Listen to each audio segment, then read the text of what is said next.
Well, this is not a peace deal. It's a power reshuffle, and it could force Israel to work alongside people it has spent years fighting. Here's the shocking claim. You're watching Times XP. It's me, Dhriti Yatri. Hamas says that it has 10,000 trained police officers ready to join a new Gaza authority, an authority backed by the United States. Yes, hear that again. Let me tell you what actually is going on here. Behind the closed doors, a new Gaza plan is taking shape. Well, not run by Hamas, not run by Israel, but a technocratic governing body sold as neutral, professional, and post war. Its name is the National Committee for the Administration of Gaza. Well, the idea on paper: no ideology, no militia, no Hamas branding, just administrators, engineers, civil servants.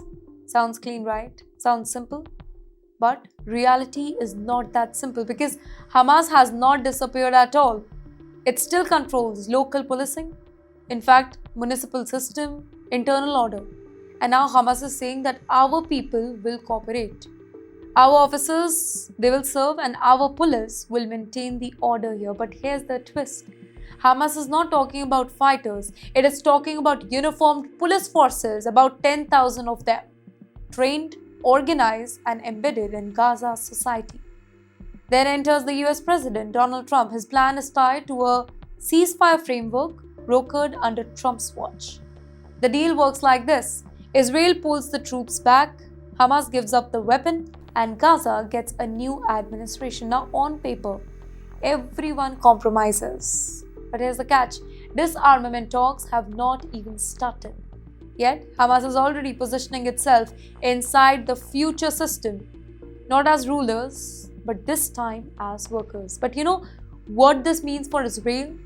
Israel has one red line: no Hamas rule in Gaza. But if Hamas officers wear a new badge, report to a new authority, and claim that they are just the police, well, does that still count?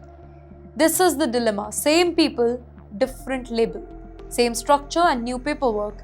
Israel sees risk, the US sees stability, and Hamas sees survival. But you know, Hamas is doing this because they are not surrendering, because they are adapting. Hamas understands one thing absolutely well, that power does not always need weapons. Sometimes it just needs a desk, a uniform, and control of the streets. So the question is it a smart move or a trap? Well, supporters say that Gaza needs order. Police are necessary. You can't erase institution overnight. But critics say that this legitimizes Hamas. This keeps its network alive. This undermines Israel's security goal, and the time is running. October talks are approaching. Israeli troops withdrawals are on the table.